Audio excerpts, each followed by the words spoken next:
Buenas tardes. A nombre de la Pinacoteca Ignacio Merino de la Gerencia de Cultura de la Municipalidad de Lima, le damos la más cordial bienvenida al conversatorio La inclusión en los museos, actividad que se realiza en el marco de las celebraciones por el Día Internacional de los Museos. En esta oportunidad me es grato presentar a Gaby Román, quien se encargará de la moderación del evento. Asimismo, contamos con la participación de Débora G. Seminario y Pierre Tapia, quienes nos compartirán sus experiencias. Sobre la hoja de vida de Gaby Román mencionaré que ella es bachiller en arte por la Universidad Nacional Mayor de San Marcos. Cursa una maestría en Administración de Organizaciones en el sector cultural y creativo en la Universidad de Buenos Aires. Su labor profesional está orientada al diseño, producción y evaluación de proyectos culturales, programas educativos y planeamiento estratégico. Actualmente es directora de Conecta Cultura Perú. Sin mayores preámbulos, Gaby, te cedo la palabra. Gracias, Mari, por la presentación. Bueno, en principio, agradecer la invitación de la Municipalidad de Lima, a través de Jessica Clemente, y saludar, obviamente, la iniciativa de este encuentro para tocar un tema como es la inclusión en los museos. En el marco de la celebración del Día Internacional de los Museos, el Consejo Internacional de Museos, ICOM, invita a la comunidad museística a crear, imaginar, compartir nuevas prácticas de co-creación y generar propuestas que brinden soluciones innovadoras para los retos sociales del presente. Más aún en un contexto en el que el llamamiento por la igualdad suena cada vez más fuerte, pues consideramos importante elevar la voz de los públicos, en este caso a través de las organizaciones de la sociedad civil. Partiendo en ello como premisa, los profesionales que me acompañan el día de hoy compartirán sus experiencias, análisis y propuestas sobre el rol del museo en este proceso de construcción hacia una sociedad más inclusiva para todos, todas y todes. Me acompaña en esta transmisión Débora Seminario. Ella es artista escénica, gestora cultural y comunicadora, bachiller de la especialidad de Artes Escénicas por la Universidad Pontificia Católica del Perú. Es directora de la Asociación Capaz Perú y fundadora del primer encuentro de arte y discapacidad en Lima. Actualmente es guionista de Leemos Juntos y Somos Familia, ambos programas que forman parte de Aprendo en Casa del Ministerio de Educación del Perú. Bienvenida, Débora. Y también nos acompaña Pierre Tapia, estudiante trans no binario de la Escuela de Arte de la Universidad Nacional Mayor de San Marcos, becario en Claxo, recientemente aceptado en la Escuela de Liderazgos Políticos LGBTI Conurbares, coordinador general de Reformas Trans de San Marcos y coordinador general de Versiones LGBT, agrupación estudiantil de lesbianas, gays, trans y bisexuales de la Universidad Nacional Mayor de San Marcos. Bienvenido, Pierre. Bueno, sin más preámbulo y dando la bienvenida a los panelistas que nos están acompañando en esta transmisión, vamos a trabajar este encuentro en pequeños bloques para poder marcar ciertos temas de interés tanto para más comunidades como, por supuesto, también para la comunidad de profesionales que trabajamos en los museos, ¿no? Y conocer un poco de las necesidades, las apreciaciones de estos públicos. Vamos a iniciar este primer bloque con la presentación de ambas organizaciones con una cita del artículo 27 de la Declaración Universal de Derechos Humanos. Sí. Toda persona tiene derecho a tomar parte libremente en la vida cultural de la comunidad, a gozar de las artes, a participar en el progreso científico y en los beneficios que le resultan. Bienvenidos, comenzamos contigo, Débora. Muchas gracias, Gaby. Bueno, Capaz es una asociación que está fuertemente cimentada en lo que hacemos comúnmente los seres humanos, que es hacer arte. Capaz trabaja por el reconocimiento y la valoración de las diversas capacidades, promoviendo una actitud de inclusión en lugar de la principal o de la lamentablemente estándar actitud de discriminación por discapacidades. En este marco, Capaz ha desarrollado diversos proyectos en el área cultural, educativa y organizacional. El principal proyecto que tenemos en el área cultural es el Encuentro de Arte y Discapacidad, que este año realiza su segunda edición en el marco del Bicentenario, con el lema "La inclusión es compromiso de todos". El encuentro lo que busca es visibilizar y ser un medio de exposición, de voz, una plataforma que pueda exponer diversos proyectos artísticos de la comunidad con discapacidad y también exponer diversos proyectos de corte artístico-cultural que trabajan con y para la comunidad con discapacidad. El encuentro se realiza en el marco de diseño universal que propone la Convención Internacional de Derechos de las Personas con Discapacidad, y esta convención también nos da el artículo 30, que es el artículo muy parecido al que acabas de leer, Gaby, que es un artículo que nos indica o nos llama a que todas y todas, independientemente de nuestra condición o situación de discapacidad, podamos disfrutar y contribuir con la vida cultural de la persona, de nuestra sociedad, de nuestra ciudad, ¿no? Independientemente de cómo hablemos, de cómo nos comportemos o de alguna diversidad funcional que tengamos, ¿no? Entonces, estos son los proyectos que Capaz realiza en aras de construir juntas y juntos una sociedad más accesible e inclusiva. Gracias, Débora. Pasamos contigo, Clau. Sí, muchas gracias, Javi. Bueno, como ya mencionaste, Versiones es un colectivo estudiantil de personas gays, bisexuales, trans, bisexuales, queer y otras identidades que no encajan en la heterosis norma de San Marcos, ¿no? Versiones se formó en el 2009 por las mismas estudiantes. Actualmente muchos de los activistas y personas que participan en la sociedad civil en la incidencia de políticas públicas y de proyectos LGBTI han sido parte de Versiones, así que podemos decir prácticamente que somos un semillero. Uno de los objetivos de la organización, que no tiene, digamos, reconocimiento de la universidad como tal, sino es una colectiva autogestionada, es visibilizar y reivindicar las identidades y sexogenéricas disidentes dentro de la universidad.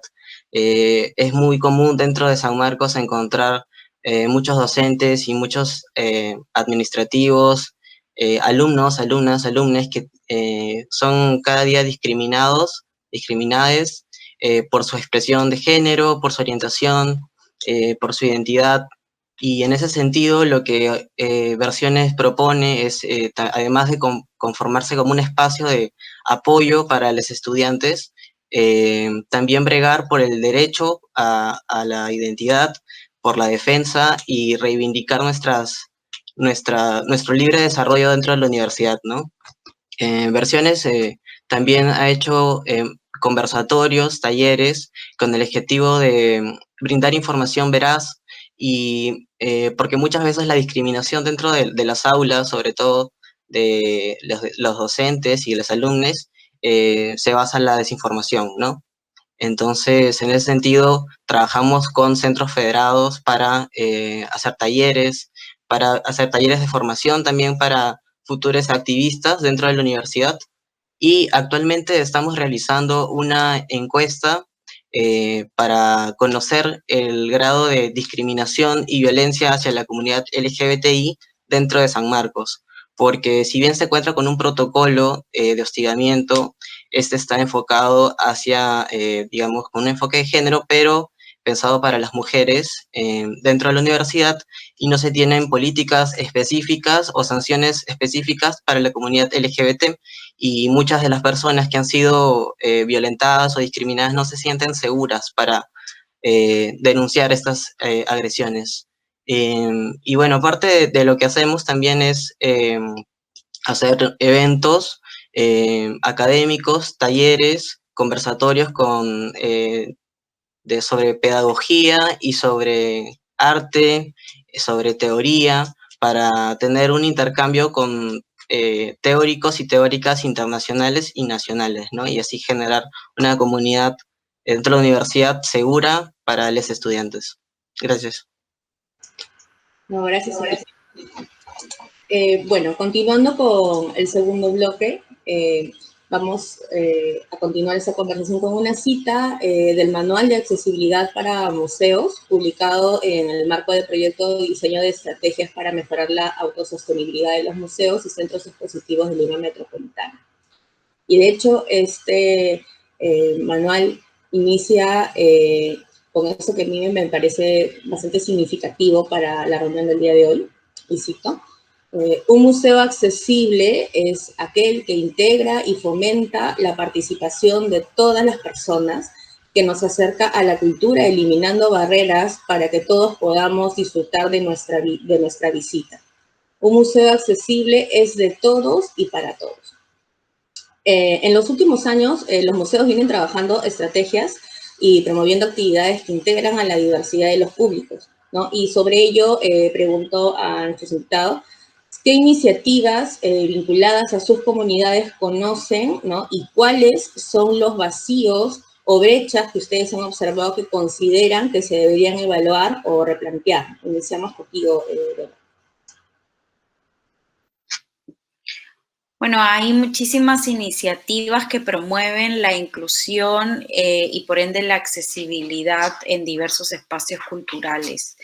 Sin embargo, lo que demanda la comunidad es que, según lo que marca la convención, puedan hacer una consulta previa para que se haga un codiseño, ¿no?, de diversas políticas o de diversas actividades prácticas que involucren a la comunidad desde la accesibilidad.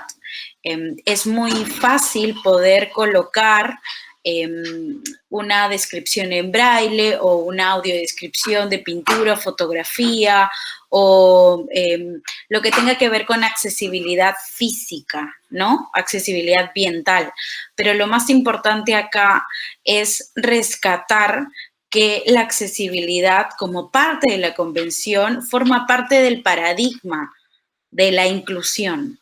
Y al ser la inclusión un proceso, un paradigma, es que nos marca ciertos desafíos, ciertos retos que juntos como sociedad tenemos que ir avanzando. Uno de esos retos es que la comunidad no se siente representada, ¿no? Hay tres palabras muy importantes cuando uno realiza o diseña proyectos culturales para la comunidad con discapacidad. Estas tres palabras son presencia, pertenencia y participación. ¿Cómo hacemos que estas tres palabras, estos tres principios, puedan ir de la mano de las políticas que nosotros vayamos a instaurar en nuestros centros culturales o en nuestros museos? ¿Cómo hacemos que la presencia de la comunidad no sea nada más como un mero usuario, sino que también podría ser como una persona que presenta un proyecto, ¿no? ¿Cuántos centros culturales o cuántos museos tienen colecciones de personas con discapacidad o incluso se hacen talleres, ¿no? Una cosa muy importante acá es la presencia, muy aparte de la participación. Esta presencia es muy importante, ¿por qué? Porque muchas veces se ve a la discapacidad como algo mercantilista, ¿no? Se ve a la discapacidad como algo que nos propone una diferencia y que, ¡ay, qué bonito! Qué bonita esta diferencia, hay que visibilizarla, hay que ponerla en un marco, en una vitrina, ¿no? Y, uy, hacemos toda una fiesta porque han venido personas ciegas al museo o porque han venido personas ciegas al centro cultural.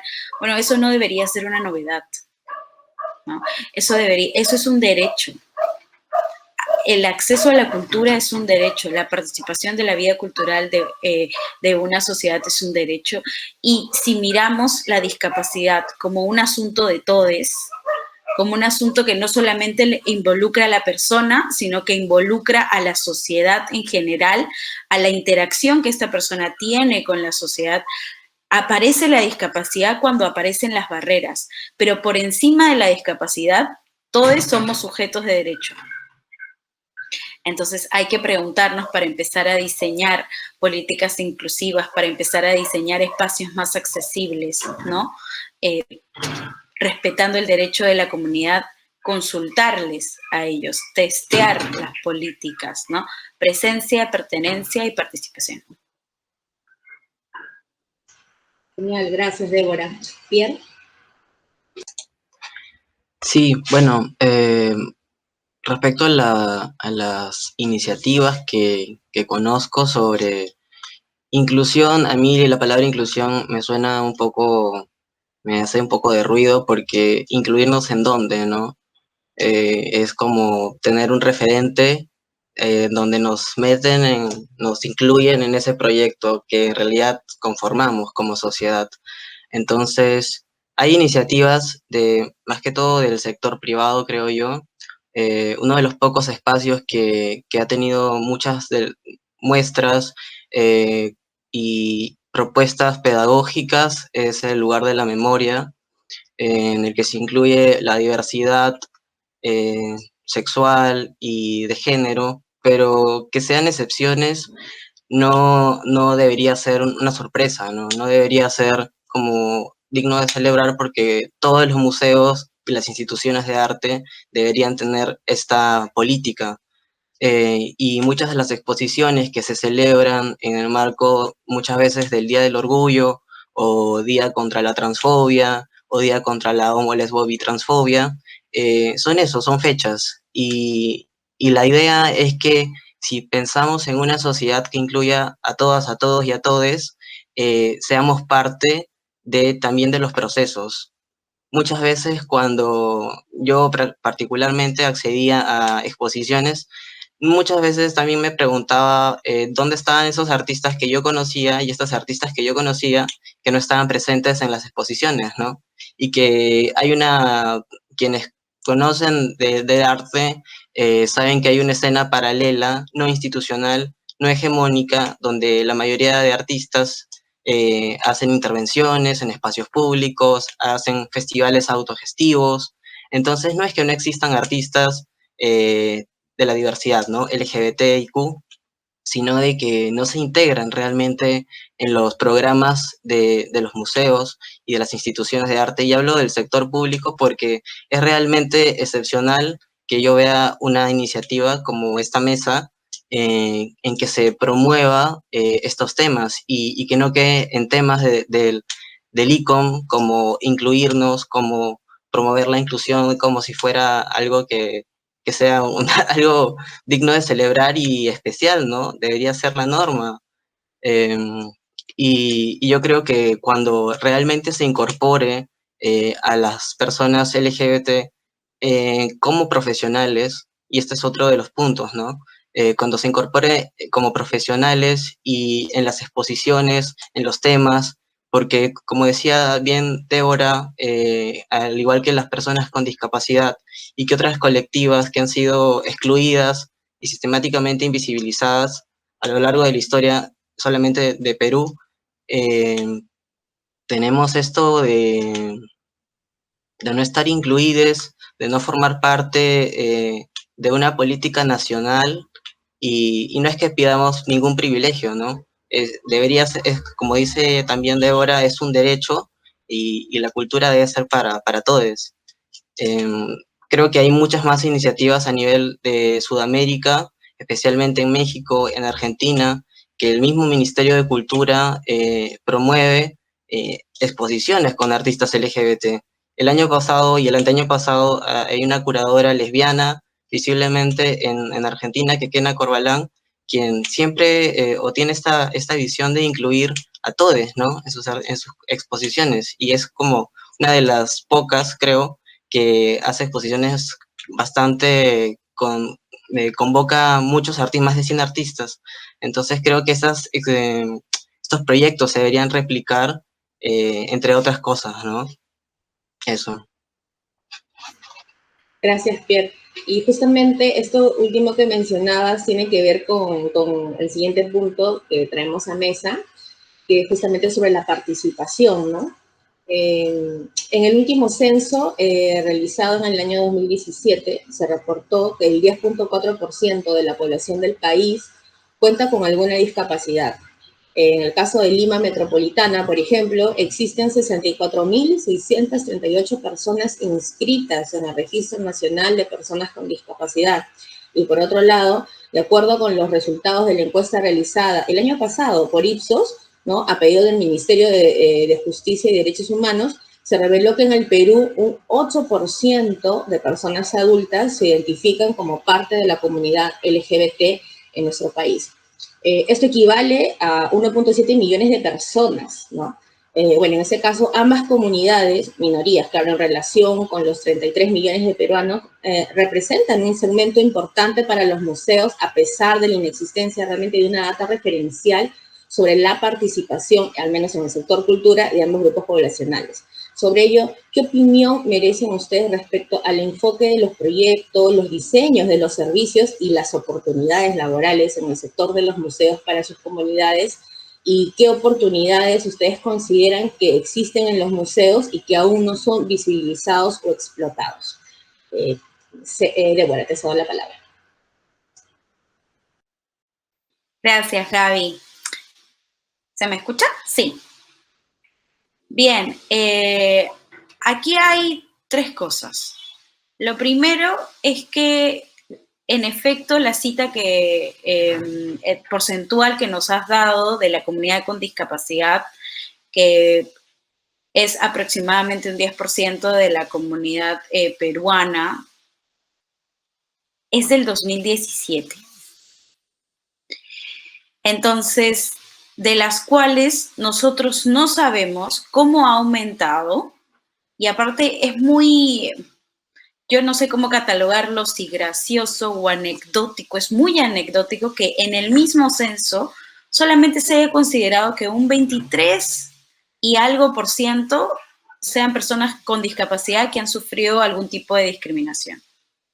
Hay que saber cuáles son los índices, cuáles son los indicadores y qué es lo que toman por discriminación también las personas que realizan este tipo de estudios, de investigaciones. Entonces, lo primero que a mí se me ocurre es la investigación, la data, tal cual lo manda la Convención en uno de sus principios. La participación e inclusión plena de la comunidad requiere de una investigación previa, requiere saber, por ejemplo, no sé si todos o todas sabíamos, pero solamente 1 de cada 10 personas con discapacidad en nuestro país trabaja. Y solamente el 12% de chicos y chicas con discapacidad terminan la escuela en la ciudad, porque ruralmente es entre un 6 y entre un 9%. Entonces, es importante saber cuál es la data actual y que nosotros como sector cultural podamos también generar data. Eso ya es un proyecto de investigación. ¿Cómo yo voy a realizar o diseñar alguna política inclusiva, alguna política de accesibilidad si no tengo data actualizada? Si no le exijo a las diversas esferas del Estado tener data actualizada para poder atender a mi público o al nuevo público que quiero atender. Eso es uno. 2, está en la cuestión de gestión de audiencias, ¿no? Como gestores culturales es importante tener un plan de gestión de audiencias. Ahora, la comunidad, como le decía Pierre, como parte de otros colectivos, son colectivos, entre comillas, minoritarios, son en colectivos que no se les toma en cuenta cuando se realizan políticas públicas. Entonces, ¿cómo voy a invitar a una persona que no ha tenido roce, que no ha gozado de algún museo, ¿no? Por más que mi proyecto esté hermosísimo y que tenga todas las medidas de accesibilidad física, actitudinales, ambientales, si la persona no conoce, si no ha ido antes, debo realizar conjuntamente con esta data una gestión de audiencias que primero empiece con un indicador pedagógico, ¿no? Que nos diga a nosotros, vengan al museo, vengan al centro cultural, porque hay espacios de aprendizaje. Y dentro de estos espacios de aprendizaje es que yo voy a poder empezar a presentarle las diversas colecciones a la comunidad. Es otro enfoque, es un enfoque un poco más horizontal, no es un enfoque de el usuario de a pie, entre comillas, estándar, sino es un enfoque que me va a acercar un poco más a la comunidad porque necesito tener otro tipo de acercamiento con estas personas que no han gozado del arte de los museos ni del arte plástico con anterioridad. Y lo tercero, ya para culminar, aparte de la data, la gestión de audiencias, está, y lo dejo hacia el último no porque sea menos importante, la accesibilidad del espacio, ¿no? La accesibilidad en cómo yo presento. Hago mucho hincapié en el diseño básico universal, que nos propone diversos principios, pero uno de esos principios, voy a tomar en cuenta dos principios. Uno de esos principios es la tolerancia al error. Y el otro principio es el uso instintivo. Ahora, si es que yo voy a ir probando diversas herramientas de accesibilidad en el museo, en el centro cultural, tengo que testearlo con la comunidad, tengo que invitarlos y decirles, chicos, esto está bien, ustedes lo entienden, pueden disfrutarlo, ¿no? Y así yo voy testeando y también voy teniendo en cuenta que se debe tener un uso instintivo. Voy teniendo en cuenta que yo como diseñador, como gestora cultural, como gestor cultural, voy a tener bastante tolerancia al error, porque no es algo que es como, ya, si haces este checklist, tu museo ya es inclusivo y accesible. No, ¿no? Y es un codiseño y hay que tener mucha tolerancia al error. Entonces, resumiendo, lo primero es actualización de data, gestión de audiencias y diseño básico universal. Excelente, muchas gracias, Débora. Pierre, te cedo la palabra. Sí, bueno, respecto a la participación, creo que hay que tener en cuenta que mucha de la población LGBT, especialmente la población trans, no terminan la educación básica, no llegan o no tienen acceso a una educación superior. En el caso de las mujeres trans, las oportunidades laborales son muy limitadas. Entonces, ¿cómo se pretende incluir profesionales, ¿no?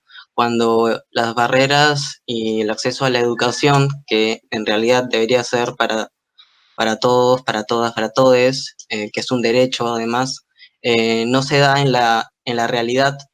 Y a pesar de que los pocos o las pocas, les poques que se han formado, que cuentan con maestrías, con posgrados, tienen que irse a otros países a poder trabajar, a seguir profesionalizándose, a seguir especializándose y cuando regresan están sobrecapacitados o simplemente porque su identidad de género no les gusta a la institución, pues no le toman en cuenta, ¿no?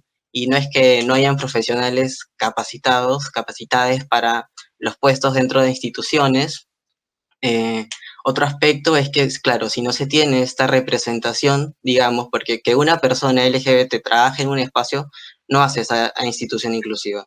Hace que sea una persona LGBT una excepción, porque la institución como tal no está pensada, y esto va de la mano con las políticas públicas, no está pensada para una persona trans, para una persona lesbiana, como tener, digamos, solamente el acceso de los baños pensado para esto, el no sentirte extraño o extraña en un ambiente que debería ser adecuado para tu desarrollo profesional y que no tengas acoso, que no seas discriminado, porque ¿de qué sirve que yo logre entrar a una institución cuando el ambiente es hostil? Cuando no, la de mayoría de las personas no coincide o no le parece o no sabe lo que es una identidad de género, ¿no? El programa de los museos, muchos de los programas parten de personas que no son LGBT, que no se tiene esta participación, que no sé si llama la representación porque esto nos incluiría como una voz, yo como voz de todo un colectivo,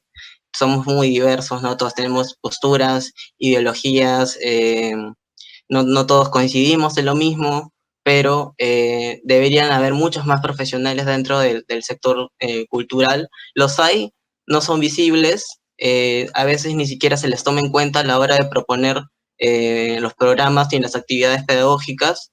Y en el tema de la representación de los artistas, y los artistas hay un montón de artistas LGBT. Hay artistas trans, especialmente el año pasado hubo una muestra de un artista trans de una institución cultural reconocida, y la exposición se dio en el marco justo de la cuarentena, empezaba y entramos a cuarentena, entonces no se pudo visitar, pero una de las cuestiones que llamó la atención fue que el museo tenía una advertencia de que no era apta la exposición donde se mostraban cuerpos trans para todas las edades, ¿no? Para las niñas, cuando hay niñas LGBT, hay niñas que son LGBT, y esto, claro, en Perú suena como hasta una alerta, ¿no? Los grupos "con mis hijos no te metas", antiderechos, no sé, se horrorizan, pero la verdad es que sí existen. Y si no pensamos en programas, en educación que incluyan esta diversidad, van a seguir creciendo personas que no tienen los mismos derechos y el mismo acceso, y probablemente vamos a seguir siendo discriminadas en nuestras propias casas, ¿no? Y para culminar, yo pienso que se debería trabajar de la mano con la comunidad LGBT, no solamente para las fechas icónicas, ¿no? Sino también, y al igual que pasa con la perspectiva de género, cuando no se piensa en las colecciones, o en la adquisición de obras, o en los programas, o en lo que sea que fueran actividades, cuando no se piensa, digamos, en el tema del arte hecho por mujeres o artistas feministas que han sido excluidas, no porque no tengan la calidad artística, sino porque estamos en un mundo hegemónico, en donde es androcéntrico, etnocéntrico, o sea, parte de una visión de arte hecho por hombres, ¿no? Cisgénero y heterosexuales. Entonces, todo lo demás queda fuera, y eso no es la realidad. Entonces, cuando se piensa realmente con una perspectiva de género que incluye a todos y interseccional, yo creo que vamos a trabajar en estos problemas y en estas brechas, ¿no? Eh, creo que es eso. Genial, Pierre. Sí, quería hacer un pequeño comentario, un poco acotando justamente a esto que tú mencionas respecto la participación en las colecciones, ¿no? Que tiene que ver justamente con lo que vamos a hablar ahora, que es un poco el tema de las políticas. Hace menos de un mes, justo leía que, por ejemplo, en Argentina había un concurso, ¿no? De fomento de compra de obras de artistas mujeres como parte de una política de Estado, ¿no? Y creo que más allá de la iniciativa justa de poder hacer esto, es evaluar, ¿no? En este caso, desde los museos, no solamente a los directores, sino en sí a las personas que tienen el trabajo de poder catalogar, inventariar las colecciones, también cómo hacemos esos informes, ¿no? O sea, lo que voy es también dentro de estas áreas, en el momento en que nosotros hacemos los informes, más allá de saber qué cosa es lo que tenemos dentro del museo como parte de nuestras colecciones, no solemos tampoco quizás mirar desde esa perspectiva nuestra propia colección, ¿no? Y realmente nunca le he escuchado, no sé si quizás porque no he tenido la oportunidad, pero de, por ejemplo, hablar este tema desde la mirada de las colecciones de lo que tenemos en los museos, ¿no? Y creo que esto es interesante justamente por lo que has comentado, ¿no? Y quería traerlo a colación. Y bueno, sí, justamente ahora vamos a hablar de la importancia del diseño de políticas dentro de las instituciones culturales, ¿no? Y bueno, cuando hablamos de políticas casi siempre lo relacionamos con el Estado, ¿no? Y claro, la necesidad de políticas públicas que pongan en agenda las necesidades y problemáticas sociales que existen en nuestro país, ¿no? Entonces, ¿qué políticas se están planteando desde los museos, ¿no? Ante las necesidades sociales e inclusión de las minorías, ¿no? En este punto, creo que es importante mencionar la información proporcionada por la Cuenta Pública 2020 que realizó la Dirección General de Museos del Ministerio de Cultura, me parece hace una semana más o menos, ¿no? En la cual registraban un mapeo de más de 800 instituciones museales en el país, de las cuales 56 eran administradas por el Ministerio, 186 a cargo de gobiernos regionales y 130 de administración privada, entre otras categorías de gestión. Estas cifras revelan que existen organizaciones que por ende, que existen un grupo de instituciones museísticas que tienen autonomía respecto a la creación de políticas que marquen las acciones de organización y por ende definan lineamientos que promuevan acciones de inclusión y accesibilidad en un corto plazo, ¿no? Entonces, a partir de ello, ¿cuáles serían los lineamientos que se deberían considerar en dichas políticas y desde el Estado? ¿Qué acciones consideran ustedes, ¿no? Acciones concretas que se deban plantear para incrementar la participación de sus comunidades en la vida cultural. Débora, te cedo la palabra. Gracias, Gaby. Bien, interesante pregunta, gracias por hacerla. Hay algo aquí importante que es que no todas, dado pues anecdóticamente diría el rechazo hacia la diversidad cultural y la diversidad funcional, ¿no?, que tenemos en nuestro país, de repente alguno o alguna de nuestros colegas, no tiene algunos conocimientos sobre discapacidad, sobre diversidad funcional, sobre accesibilidad, y no hay que sentir culpa primero, ¿no? O sea, si bien es cierto, las organizaciones sociales estamos aquí para demandar y para visibilizar la problemática, también estamos para proponer soluciones, que eso es lo que las artes nos permiten, sensibilizar, denunciar, proponer soluciones. Y en este sentido, creo que mi mejor consejo sería que diversos centros culturales, museos, se puedan aliar con organizaciones sociales, ¿no? Puedan gestar estos espacios que parten también desde un desconocimiento que uno acepta como gestor, como director. Bueno, no conozco sobre la temática, entonces conversemos con expertos para poder saber, para que a partir de ese momento yo pueda empezar a gestar una política en mi centro cultural mucho más inclusiva, ¿no? Ahora lo estamos haciendo desde el lado académico, pero me pregunto también cuántos encuentros son necesarios con artistas con discapacidad, en mi caso, ¿no? Cuántos espacios pedagógicos podemos facilitar con la comunidad con discapacidad para que a partir de eso nosotros, las personas que gestamos y las personas que de repente no tienen conocimiento sobre discapacidad puedan interesarse un poco más con la temática, ¿no? Y puedan aprender cómo es que, voy a decirlo, funciona, ¿no?, esta diversidad, ¿no? Cómo es que la podemos atender. Yo de repente voy a, como director o directora de un centro cultural o de un museo, voy a abrir un espacio de aprendizaje, voy a abrir un taller de pintura y van a venir chicos o chicas con discapacidad visual, ¿no? O discapacidad auditiva. Cuando yo me encuentro con la barrera, es que voy a tener que empezar a diseñar soluciones. Y esas soluciones son la forma en la que nosotros vamos a empezar a dialogar como comunidad, porque dentro del paradigma de inclusión, dentro del proceso, no es que la inclusión se da de un grupo de poder hacia un grupo minoritario, desde mi perspectiva, sino que la inclusión es bilateral. Entonces, hay que pedir tanto el apoyo de estos centros culturales, ¿no? O sea, yo los exhorto a estos centros culturales a aliarse con instituciones, con organizaciones sociales, para que el paradigma de inclusión pueda ser mutuo, ¿no?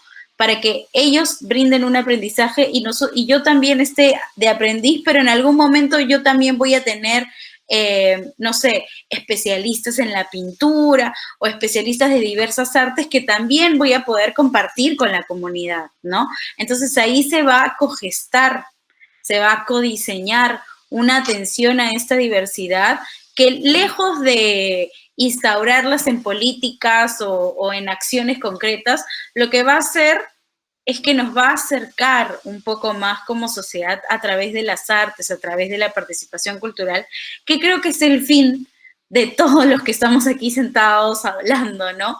Poder acercar, poder gozar de la vida cultural de la sociedad a comunidades que constantemente han sido excluidas o que ahora están en una situación de exclusión. Entonces, ya para culminar, mi mayor consejo, o qué son las cosas que se deberían hacer, es buscar alianza con organizaciones sociales que trabajen la temática, porque ¿quién más que ellos va a conocer la temática? Y también, ahí añado, hay que ser conscientes que de repente yo puedo tomar referentes internacionales, ¿no? O puedo traer diversos especialistas que puedan atender la temática. Sin embargo, el contexto social, peruano, ahora que es un contexto en constante crisis, va a ir mutando, ¿no? Y de repente la comunidad con discapacidad, específicamente desde mi expertise, no está muy ligada a asistir a museos. ¿Cómo hago eso? ¿Cómo genero ese interés? ¿No? Aliándome con las organizaciones sociales que trabajan, proponiendo proyectos, dando mi presupuesto a que pueda, ¿por qué? Yo me pregunto, ¿por qué siempre hay un presupuesto solamente para celebrar estos días festivos, ¿no? Y no hay un presupuesto general que pueda incluirse en las diversas actividades del centro cultural o del museo, en este caso, que pueda hacer para el goce de todas y todas, incluyendo a la comunidad con discapacidad o a otras comunidades que son, entre comillas, minoritarias, ¿no? Entonces, ahí la dejo. Gracias, Débora. Bien, te cedo la palabra. Sí, gracias. Sí, me suena mucho lo que dice Débora, ¿no? Porque generar el interés en las personas creo que también es, como ella decía, recíproco, porque desde lo que conozco, que es la historia del arte, y voy a citar a Jonathan Weinberg, la disciplina de la historia del arte y el mundo académico en su conjunto aún considera que los estudios gays, lésbicos y queer son un área de especialización menor, de incumbencia solo para las personas queer. Entonces, lo que se debe cambiar es el interés también del público, que no solamente nos interese a las colectivas con discapacidad, a las colectivas afroperuanas, a las colectivas la disidencia sexogenérica, sino que interpele a todo el público en general, porque realmente cuando funciona la empatía, que creo que es uno de algo básico para que las personas entiendan realmente la posición del otro, de la otra, del otro, es la empatía. Y si no se genera eso a través de programas, yo creo que la educación es algo básico también. Si bien contamos con una perspectiva de género, que siempre dicen, ay, no el enfoque de género, pero sí la tenemos, nadie se va a homosexualizar, nadie se va a volver trans. Yo creo que las niñas van a crecer segures y a desarrollar una sexualidad plena, una identidad que no tengan que ocultar, porque eso es lo que pasa en la actualidad también. Muchas personas no son visibles porque la sociedad te dice que no es, que está mal. Entonces, cuando se genere también esa empatía, creo que muchas de las personas van a ponerse en el lugar del otro y se van a interesar por las muestras, porque hay muestras de arte LGBT, pero solamente vamos las mismas personas de siempre. También, ¿no? Nos convocan a los mismos y a las mismas. Entonces, creo que generar ese diálogo con el público es muy importante, a generar el interés en el público, porque si un público objetivo que siempre es el mismo, no conviene un museo también, hay que decirlo. Y respecto a los programas que tú mencionabas, ¿no? En Argentina, el Museo Nacional de Bellas Artes, recuerdo que para para el Día de la Mujer, en el 8M, lo que hizo con su colección fue iluminar las obras solamente hechas por artistas mujeres. Entonces esto es repensar tu colección desde otra perspectiva, ¿no? No ni siquiera tienes que adquirir obras, solamente jugar un poco con lo que tienes y volcar o cambiar, mejor dicho, el eje y el paradigma en el que siempre nos han formado, en el que siempre hemos crecido. Otra de las cuestiones que me parece importante es que hace poco había visto una convocatoria para gestoras culturales, lo invitaba a una institución privada aquí en Lima y era solamente dirigida para mujeres, claro, porque también se entiende que la brecha de educación en género es limitante, ¿no? Para mujeres y otras identidades. Y me parecía una buena iniciativa, pero yo me preguntaba por qué no también incluyen a otras identidades, ¿no? Porque no son las únicas personas que no pueden tener acceso, ya sea porque no tienen los medios económicos o porque no tienen el tiempo, porque también están los cuidados. Entonces, yo pienso que algunos de los programas que se gestan desde las instituciones culturales deberían tener cuotas, ¿no?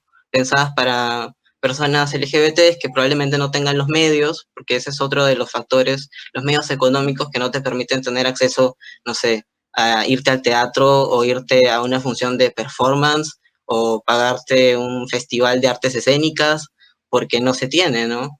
Y en este contexto aún mucho más limitante, pero creo que la virtualidad en ese sentido ha democratizado muchas de las opciones que tenemos culturalmente y un poco que hemos volcado esa brecha.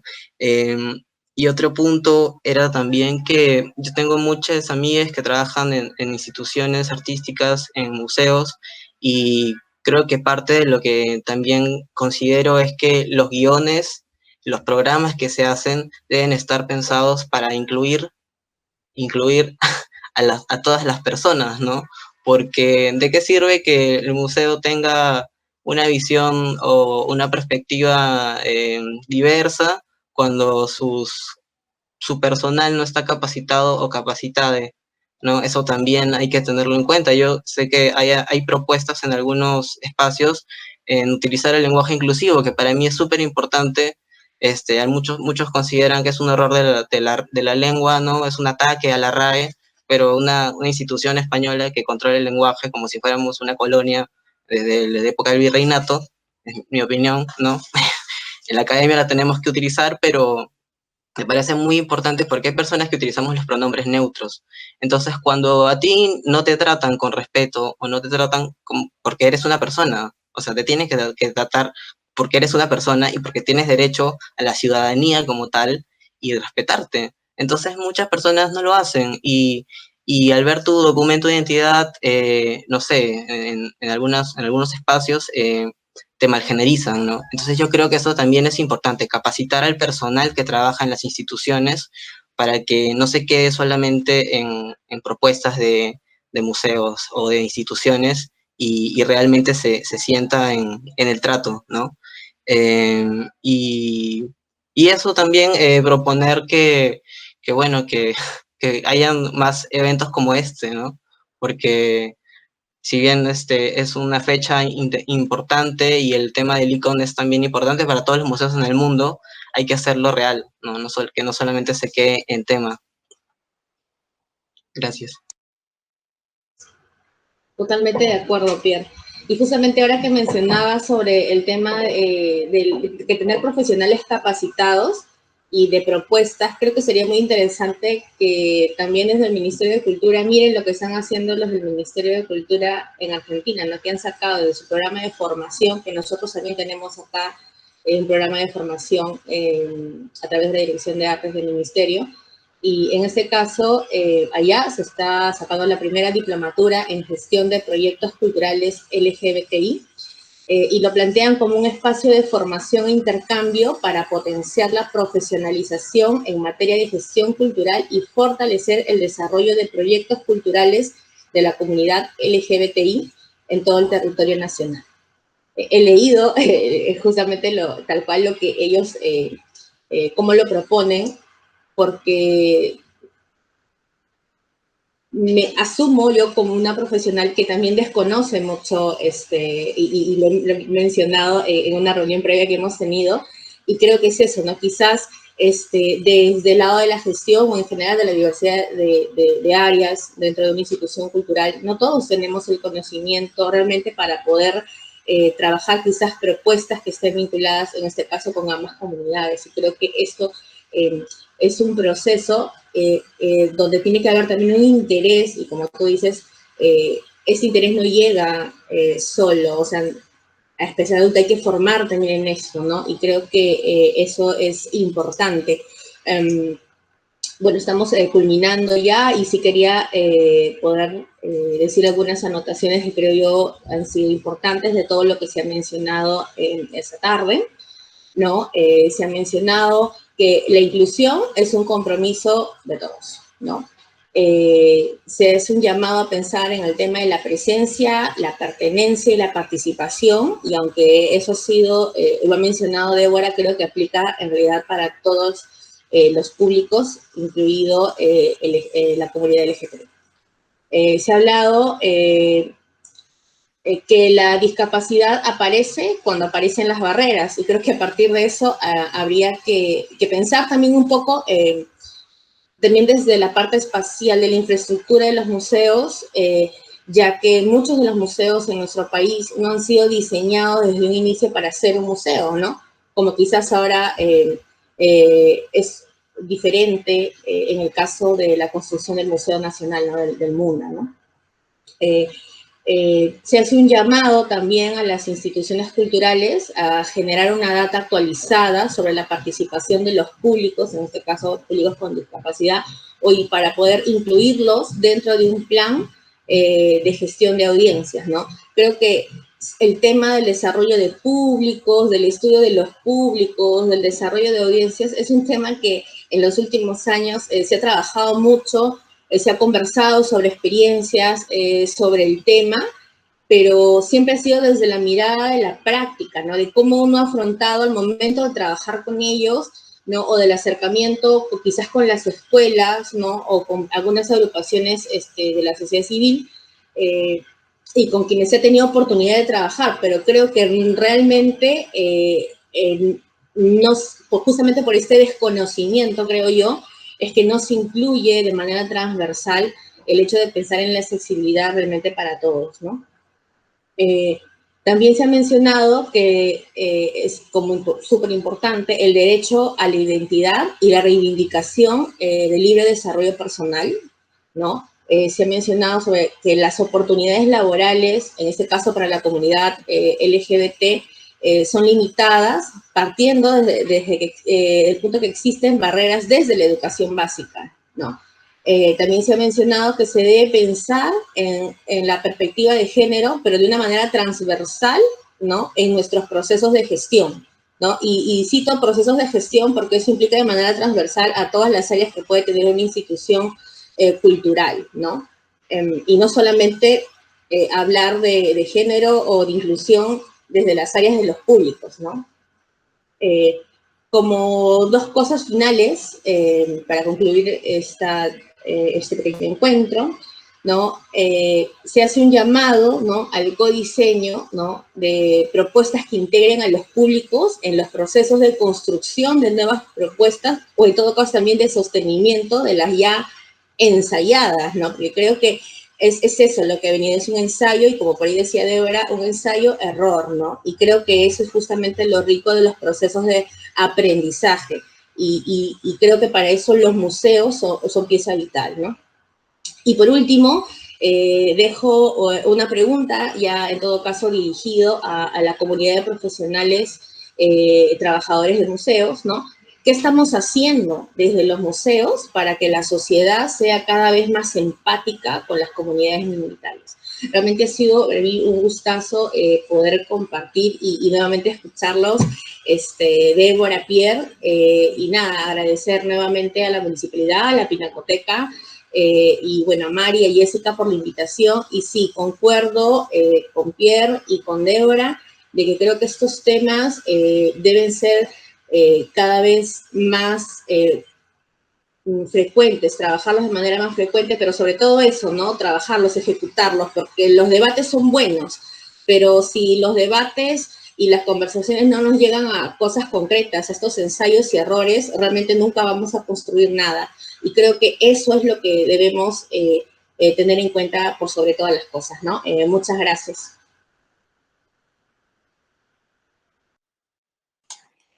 Bien, de esta manera damos por concluido el conversatorio de hoy, no sin antes agradecer la participación de Débora, Pierre y Gaby, y asimismo también a la audiencia que nos sigue a través de esta transmisión. Asimismo, los invitamos a seguir nuestras próximas actividades a través del Facebook Cultura para Lima y a través de nuestra página web descubrelima.pe/pinacoteca. Por su atención, gracias. Muy buenas tardes.